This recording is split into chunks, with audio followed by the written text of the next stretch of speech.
دلی درمندی مرا همین سرود کتی آغاز کرده بودیم.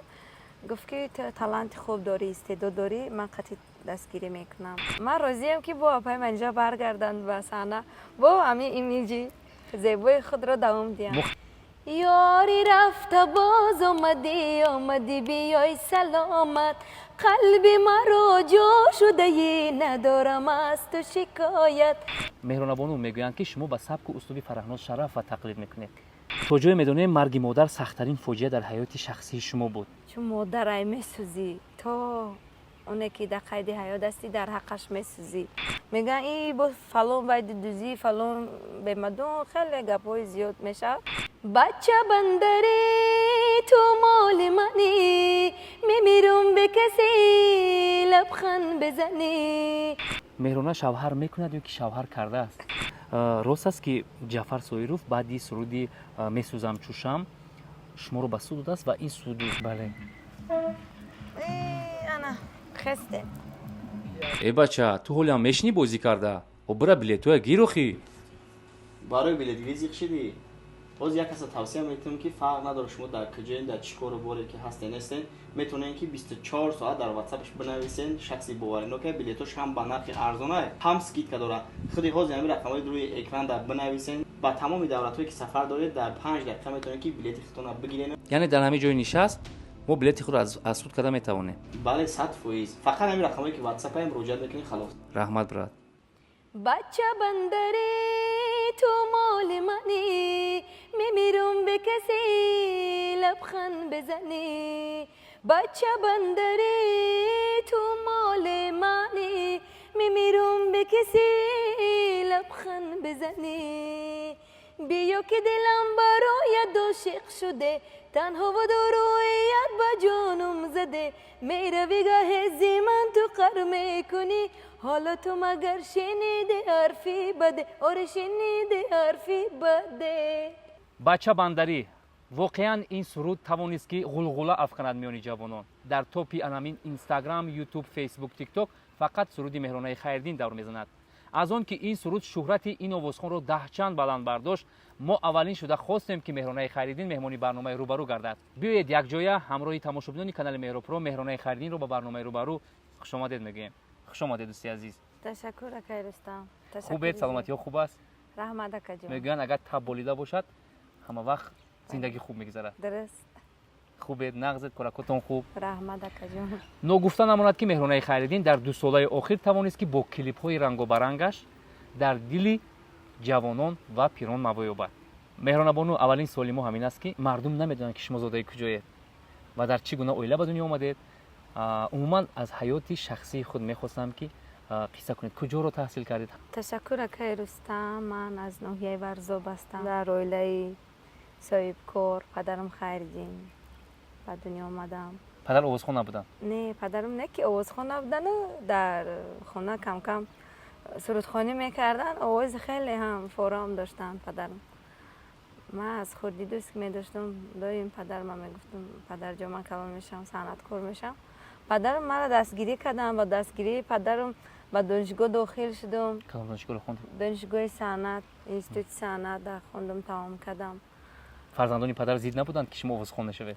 اول در کم کم برادرانم منیگی میکردن، ولی پدرم که پشتیبانم که بودن همه اونها برعکس راضی شدن، کمک کردن و با کمک اونها به دانشگاه داخل شدم. و امروز مناسبت چگونه است با شما؟ خیلی خوب است. البته که با همشون دستگیری میکنم. زنده باشید. خوب است. مهرانه خیردین از کدام گپ و کلوچه مردم خسته شده است که از ژورنالیستان خود رو کنار میگیرد، دوری میجوید و دسترس نیست تا اینکه از زندگیش با خبر باشیم؟ تشکر خیرستم. راستی اونقدر به نمایش دادن رکلامه شوق و هوس ندارم، چون من خودم هر هفته میبینید در مراسم ها با همراه خلق هستم. خیلی دوست میدارم توی معرکه بسیار میرم. همین خودش فکر میکنم که خودش رکلامه. البته میدونید چی مهرانه، یک سیر رو شما گفتید و من میکشم. بسیاری آوازخوان‌های جوان حتی پول پیشنهاد میکنن که کسی دربارهشون معلومات دهد یا اینکه برنامه کنن یا اینکه درباره همونها هر روز گپ بزنن. ولی شما میگید که من حوصله ندارم، یعنی که ذوق ندارم که رکلام کنم. حوصله من دایم به سرود، ایجادیات، کلیپ، ترانه، بزمای تویونه بسیارتر من در این راه شوق و هوس دارم. برای برنامه و برای رکلام اونقدر نه. تشکر. استعداد شما چون کسی مرا میدونه درباره من معلومات دارد، فکر میکنم. شما یک بار توانستید که در دل مردم محبوب یابید و این خوشبختی است. این چی میگن پیشروی شما است که مردم شما رو خوب قبول کردن. تشکر اکای رستم جان. اولا شکرانه میکنم که در چنین وطنی آباد و زیبا زندگی میکنیم. شکرانه این خلق ما میکنم که خیلی خلقی آرام و آزاد هستند. با دستگیری خلق، یعنی با دستگیری خلق، چون ما در توی مرکه هستیم، با دستگیری آنها خیلی الهامم زیاد شد. کار فعالیتم خیلی پیشرفته شد برای من. میگویند که انسان با مرور زمان عوض میشود. بله. شما در حیاتی اون که در روی صنعت هستید چی رو عوض کرده؟ از بحر چی ها گذشتید؟ البته بعضی چون برنامه آزاد است روی شد گپ میزنیم. بسیاری آدما میگن که یک حافظه بده، نمیدونه که این حافظه چقدر زحمت میکشه، مهنت میکنه. میگن این با فلان باید دوزی، فلان به مدون، خیلی گپای زیاد میشه. فکر نمیکنن هر یک انسان برای خودش به دل مردم جو کردن آسان است. خیلی زحمت میکشی، بخوابی، گرسنگی، تشنگی، بلیبوسی، همه اینها رو پسی سر کرده یک روز نمایان میشوید. از گفته‌هایتون برمیاد که شما با کامنتاری‌ها زیاد توجه میکنید. این گپ رو شما گفتید در کامنتاری‌ها ما شاهد بودم. اونقدر نه، خیلی بسیار راستی اونقدر کامنت‌ها رو نمیخونم. اگر با کامنت‌های مردم همکاری کنیم ممکن دیگر سر نمیمونه. بس کنیم. برای خیلی میگن آدم‌ها بسیارش با باید دزدی، این معنی اون نداره که باید دزدی. البته که من خودم صنعتکار هستم و دیگر صنعتکارا رو دوست می‌دارم، از دوستداری زیادم هم باید رو میخونم. در حقیقت امروز با گفته انامون نفرانی که نگاهی تون دارن دزدی مود شده است. یعنی چطور؟ یعنی که رپرتواری سرایندهایی که حالا که زنده هستند، سرایندهای جوان میگیرند و با کمی سبک و اسلوب دیگر آن رو زمزمه میکنند. شما هم از دفتر رپرتواری اون نفر به اجازت سرود خونده اید؟ لیک من کدام سروده که از تاجیکای خود ما خوندم از همون هنرمند جستجو کرده، خودشون هم که در قید حیات نبودن از اطرافیشون جستجو کرده و اون سرود رو زمزمه کردم. و یا دو سرودای ایرانی خوندگی من این سرودایی که از قدیمی سالهای طولانی در نظر داره که اون هنرمندا به فکرم که زنده نیستن، ولی ما نمیتونیم که با هنرمندان ایران هم صحبت شویم. این خوب است، زنده گرداندن سرودها از جانب آوازخوان‌های جوان این خوب است، ولی نه هر کس موفق میشود. ولی شما که موفق هستید تبریک میگویم. تشکر زیاد. من بسیارتر از سرودایی که دوست می داشتم گلی مهتابی من خورد بودم در آینه نیلگوندویم. همین سرود در صبحانه زمزمه میرفت ارشاد روان عبدالله سلطان. با یادم اومد بیاید زمزمه کنید تو اینکه تماشابین من این سرود رو داند چیه. تشکر. خودم به حد دوست می‌دارم چون در صبحانه در همین سرود زمزمه میشد. از حواسی زیاد میخواستم رقص میکردم با همون پولت تلویزیون گرفتم میکروفون کرده زمزمه میکردم. بیاید زمزمه کنید یک جای میرقصیم. گلی مهتابی دختری اغنابی، گلی مهتابی دختری اغنابی، لبک دابی زلال تشنه نایابی، لبک دابی زلال تشنه نایابی. تشکر. احسن میگیم. مهران خان، از اون که شما مهمانی برنامه ما گشتید، اگر ما با سوال‌های انم با قول قواسپیچ خود از شما پاسخ نگیریم میکفیم. آماده؟ بله. توجه میدونید مرگ مادر سخت‌ترین فاجعه در حیات شخصی شما بود. اون روز چگونه روز بود برای یک مهرانه ارکا که مادر رو زیاد دوست می‌داشت؟ رستم، باور کنید به نهایت سوالی تاثیر کننده، چون همین دنیا حتی همخه سیر و پور همه چیز دنیا هم داشته باشی، وقتی پدر و مادر در نظر نباشن هیچی به فکرم هیچی انسان، چون پشتیبانای هر یک دختر خب بچه این پدر مادر است. البته با مادرم بیمار بودن، در بیماریشون دوی من در برشون بودم. عذاب بسیار کشیدن، طولی 3 سال بیماری وزنین در دچار بودن. گویا که همون روزی وفات مادرم یک سنگ وزنینه بود که درک کردنش خیلی دشوار است. حتی گفتن نمیشه دینا که رستم بدن چون مادرای میسوزی تو اونه که در قید حیات هستی در حقش میسوزی. خدا را شکر خیر پروردگار با صبر جمیل میتید در هر یک انسان. چون پدرم میدیدن من هوس زیاد داشتم، یک خواستم که بس کردم دیگه صنعتکاری نمیکنم. بعد مرگ مادر؟ بله، اون وقت من یکم کورس بودم در دانشگاه تحصیل میکردم، ولی پدرم خود ندادن که خاموشی کنم. نه برای شما رو دستگیری کردن، بله. قوت گرفتید؟ بله بله بله. خیر پدر مادرم زید نبودن در صنعتکار شدنم، چون که از خورده در چرابینی اشتراک میکردم. امروز حوله مادر میروید، وقتی مادر رو نمیبینید چی گونه است؟ سیر اونا دشواره، هیچی ایدم خونه میدروی وقتی که مادر نباشد خیال میکنم هیچی دم معنی نمیکردم خونه دارم. ولی به خاطر فرزندانی پدر، به خاطر پدر میروید. خداوند یک قوت میتیه که روز تا پیش میبری. جای مادر بهشت باشد. بله رحمت کنم. مهرانه بانو، مهرانه شوهر میکند یا که شوهر کرده است؟ این سوالی من نیست، خواطر نشوید. این سوالی کلی پادپیچکانی کانال مهرپرو است، همگی میخواند در این باره دونه.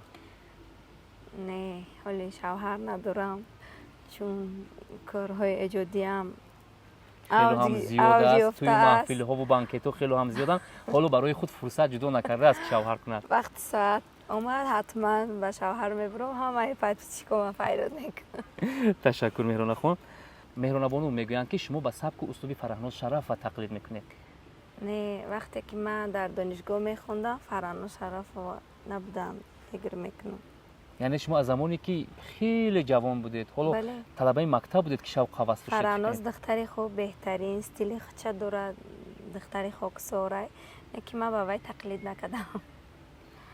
من به یگان حافظ تقلید نکردم. من از خوردیم سراینده ها عبدالله سلطان گوش میکردم، نگینه راپا و گوش میکردم. نگینه ما قلوار خیلی زیاد دوست میداشتم، چون در آینه نیلگون تماشا میکردم. سر لباسش، طرز گپ زنی، عزت حرمت نگینه به من خیلی پسند است. یک سوال رو تقلید من بسیارتر به نگینه اما قلوار بود، چون در مکتب تحصیل میکردیم فقط در لبی آبی شبی محتابی تاقی میمونده، فقط همین نگینه تقلید میکردیم. یعنی هوس با انمو صنعت نگینه شما رو روی صحنه آورده بود؟ بله به حد دوست میدارم نگینه را. خیلی عزیزت، خیلی عزیز. مهرانه بانو یک سوال رو پرسم، منیژه دولت رو دوست میدارید؟ البته دوست میدارم. منیژه دولت و کودک بودیم که تمام دیسک هاش هم میخریدم توقع. این شب روز چی؟ دوست میدارم ولی به حد. از پیش ریلز شما هم نمیبراید سیمایی زیبایش؟ البته با دیدم چهره منیژه حتی دیگرگونی نشده، جوانی زیبا موندن، خیلی خرسند شدم. ما هنرمندا هیچ وقت زید نیستیم به یک هنرمند دیگه، چون اونها رو دیده هوس کردم ما هنرمند شدیم و من راضیم که با اپای منیژه برگردن به صحنه با همین ایمیجی زیبای خود را دوام دیم. مهرانه بانو از منیژه با خوبی یاد کردید، یعنی که توصیف کردید. میتونید که از رپرتوار سرودهای منیژه یگان چور میسه زمزمه کنید اگر چی مخلصش باشه؟ یاری رفته باز آمدی بیای سلامت، قلبی مرا جا شده ای ندارم از تو شکایت. یاری رفته باز آمدی بیای سلامت، قلبی مرا جا شده ای ندارم از تو شکایت. تا حاضر ما به مراسم ها به بانکت ها اشتراک کنم از رپرتواری منیژه دولت و حتما یگان سرودش رو زمزمه میکنم. این هم از اون سوری است؟ بله به حد دوستش میدارم. گله یک گروه تویداران از مهرانه خیردین در آن است که چرا یک باره نرخ تویهایش رو بلند برداشته است؟ خیر امین یک چیده که رستم وقتی که آدم پیشرفته میکنه، مهنت میکنه، کلیپ میکنه، اما همین کلیپ و همین расходои мо аз حسابی توی ҳисоби тӯи маъракае. вақте ки ман бо нархи арзон равам якҷо $1000 клип мекунам, якҷо ма сари либос мекунам, ҳамаи ё расходи калон дар назар дора. این قدر هنرمندان معروف و موفق در روی ҳамон қадар کلیپ санъаткор рейтингаш баланд рафтан гирифт, ҳамон қадар душвор мешавад. бояд дар ҳар як то либоси нав, таронаи нав, бояд ами музикантҳо ҳам бояд ягон маблағе гиранд бечораҳо ки ва ёдам یعنی شما گفتن میخواید که مردم شما رو درست فهمند. бале یعنی که شما صرف خراجاتتون خیلی هم زیاد است و بله. وابسته به همون صرف خراجات نرخ گذاشته. бале бале با бисёри ҳамин тӯйдоро бо дилу месӯза кам раҳмӣ. یعنی ارزان میکنید. бале دختری خاکسار است و اگر شما میخواید در توی فرزندان خود مهرانه خیرالدین محفل دارا باشد، پس بیایید از خاکساریش استفاده برده با نرخ ارزان درخواست کنید. سلامت باشین. مهران بانو، میلیون ها نفر سرودهای شما رو تماشا کردند و به هنر شما احسن گفتند. برای در دل میلیون ها جای یافتن چیزی رو میدونید که دیگرها هم فهمند؟ هیچ گپ نه؟ اولا پیش از صنعتکار شدن این آدم باید انسانی خوب باشد، زمینی باشد، خاکسار باشد. همون قدر در زینه بلند باشی، همون قدر با مردم معامله نغز باشد. فکر میکنم از همه بهترش همینه. بعد از آن همین مردم سرودت رو که دوست داشت، البته که دیگه جای حجت پوشیدنش نیست. بعضی آوازخوان‌ها که همین که کمتر یک قدم پیش رفتن تکبر میشوند، سلام علیکشون دیگر میشود. چون شما چند سال شد منم میدونه همون خاکساری، همون حتی بسیار وقت فراموش میکنم که من صنعتکارم، همه خیلی آزاد در بیرون میگردم، بازار میرم، خرید میرم. یکی به تو میرسه که آوازخوان چرا نگاه دارم؟ تو هم دختره که صنعتکار نیستی، یا خنده هم میگیره، ولی میگم من پجم، ولی میگم من کباب، با دوام دادن میگیرم کاری خود رو. این از خاکساری وابسته است. بله. خاکساری از پدر مونده است یا مادر؟ اولای ما یگون خیلی آدمی هوا بلند ندارد، همه آدمای زمینی. لحظه فراموش نشونده دارید؟ و چی حادثه بود که هیچ وقت از یاد شما نمیرود این لحظه؟ از همه لحظه فراموش نشونده من این است که وقتی که سرودهای من میلیون نفرها گوش میکنن، تماشا میکنن، برای من بهترین لحظه ها است. خرسند میشوید؟ بله. حتی سخنهای خوب میگن. وقتی تماشابین زیاد رو جلب میکنید، من دیدم که بسیاری ها شما رو تعریف کردن. بله. الان نفران رو تماشا دارن، چند حرفی پر محبت نمیگرسونید؟ تشکر، رحمت به نفرایی که مرا تماشا میکنین، خصوصا عاشقان. سخنهای خوب می نویسین و بسیاری محبت میکنین. رحمت به اون نفرانی که گپای بد می نویسین. خیلی این اوجد و پوشیده نیست، این گپ خوب و بد در دهنی همه هست. توفه های بجای روی میکنن. تشکر زیاد. شب نشینی ها فریاد میکنن. دوست میدارم. راستی گپ اون قدر به شب نشینی عوض ندارم. اگر مخلص اشدی باشد و شما رو دعوت کند رد میکنید؟ راستی اکای رستم این خودتون چند بار ما دعوت کرده دیگه نرفتم. واقعا راست میگوید.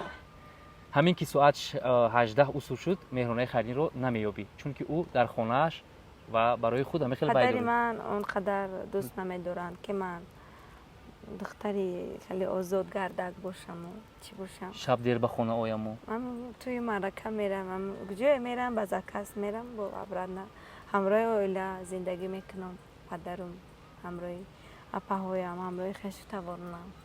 مهرانه به اسپانسر و پرودوسر صنعتکار پیش میرفته است. این رو در شما دیده؟ بله. با دستگیری کی چی سبب شد که یک اسپانسرای من خلق هستند. البته. چون من هر روز هر هفته در توی مرکه های اونها هستم، یا خودشون برای من اسپانسرن، برای من منیجرن، پرودوسر. وقتی من یا توی میرم 10 آدم دیگه اما توی مرا میبینه زکاس میکنه، خودش پرودوسر میشه. بهترین. و در صنعت شما در ایجاد سرودهای نو و نو شما کی کمک میکنن؟ تشکر زیاد دکای رستم جان. وقتی که در دانشگاه تحصیل میکردم، در کورس دوم بودم، مرا به یک محفل دعوت کردن و من در اونجا پرودوسری خود یعنی ارانژور چیک جوان سبزعلی رو دیدم.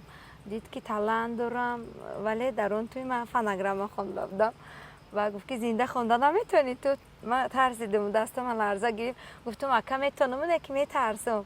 و گفت که خکن یگون از کدام صنعتکار تو بسیار سرود میده؟ گفتم از منیجه دولت. و با همین دلی درمندی مرا همین سرود کتی آغاز کرده بودیم. گفت که تو تالنت خوب داری، استعداد داری، من قطعی دستگیری میکنم. و بسیار خواهش کردم که خیلی اکا جون مرا دستگیری کنین. منم بسیار شوق و هوس زیاد دارم در همین ساعه. وقت شش ماش کردیم، کار کردیم در استودیو، سرودو کردیم. پیش از سرودو کردن اول تو یونای آمده آموختی وقتی تو را دعوت میکنه با دل پر به همه محفل و سفر کنی. یعنی که شما قوت دیگر ایلو کرد. بله بله شتیم کار کردیم، ماش کردیم. بهترین. راست است که جعفر سویروف بعدی سرودی میسوزم چوشم شما رو به سود است و این سود و سودبازی شما تو حال دوام داره. نه این گپ دروغ است. پیش از این سرود خواندن من با اکای جعفر هم صحبت شده، اول پرسان کرده با سرود اکای جعفر خواندم. تماشابین این سرود رو زیاد از دوره جوانی دوست می داشت. میتونید چهار مصرعش رو زمزمه کنید؟ میسوزم چوشم داغ بر دلم، غم های تو در دلم جان و جگرم، دل دل دل دل دل زارم دیگر صبر و طاقت ندارم، صبر و طاقت ندارم من. بهترین. تمنا میکنیم که هیچگاه صدایتان خسته نباشد. زنده باشین. چون من دینا در محفل بودم، در توی بودم، 3 ساعت با صدای زنده. کمتر آوازم خسته شدگی ایره تماشابینا به نظر گیرین. سوال دیگر، مهرانه ماشین دارد یا اینکه ندارد؟ بله داره ماشین. از خودتون؟ بله. خانه؟ بله. خانه شخصی هم داره. این همه از زحمت و مهنت و عذاب و رنج خودتون به دست آمد. چرا اشکار نمیتونید مثل دیگر رو تعریف و توصیف کرده گفت که در مرکز شهری دوشنبه خانه دارم یا اینکه ماشینی فلان مارکه دارم، چرا خود تعریف کنی رو دوست نمیداره؟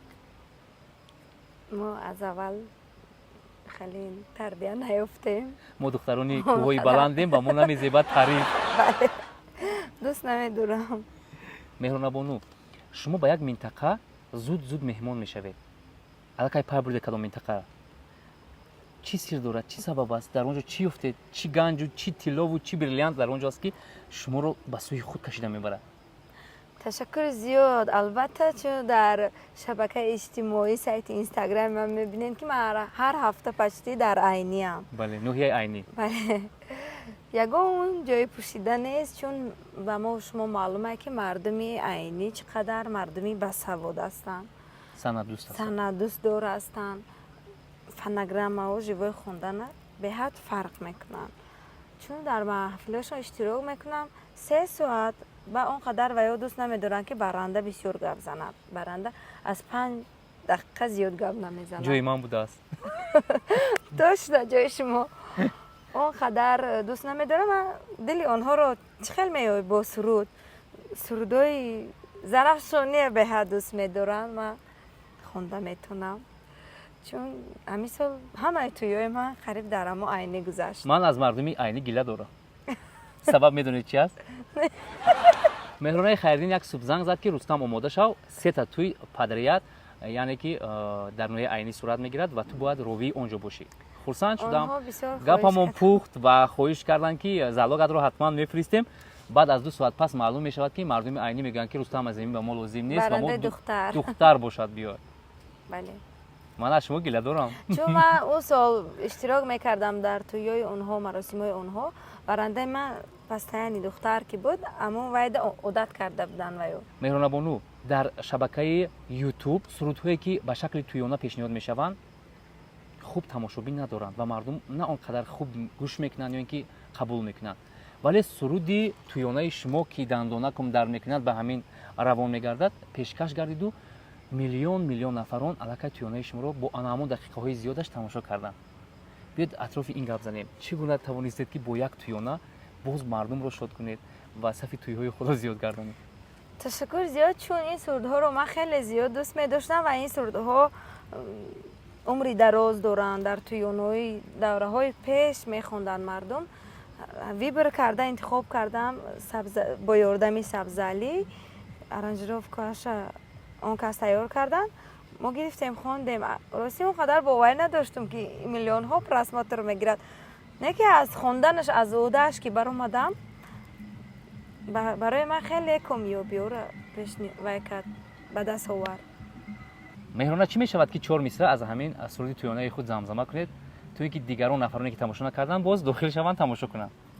سندوشن دندانکم در میکنه درماندار دل دی داروی درمان ما بفرما بیاره دل دی اگر داروی دندانم غوره گشنی چه دل او دل ما داروی دندون ما بفرما بیاره او دل ما. تشکر. این بود برنامه روبرو و مهمانی فخری ما بودند مهرانه خیرالدین آوازخوان جوان که با سبک و اسلوب تازه خود توانستند همگی را شاد گردانند. از آن که مهمانی برنامه ما شدید جهان سپاس میگم. مهرانه بانو چی پیغام داره در فرجام؟ تشکر زیاد برای برنامه‌تون، برای پادپیچکاتون، برای تماشابینان. صحتی و سلامتی را آرزو میکنم خدا کنه که همه وقت مثل گل‌های زیبا شکوفان باشم. چون شما هم چون گل زیبا هستید و همین گونه زیبا بمانید. تشکر زیاد. سلامت باشید. این بود برنامه روبرو. خیر تماشاگران عزیز.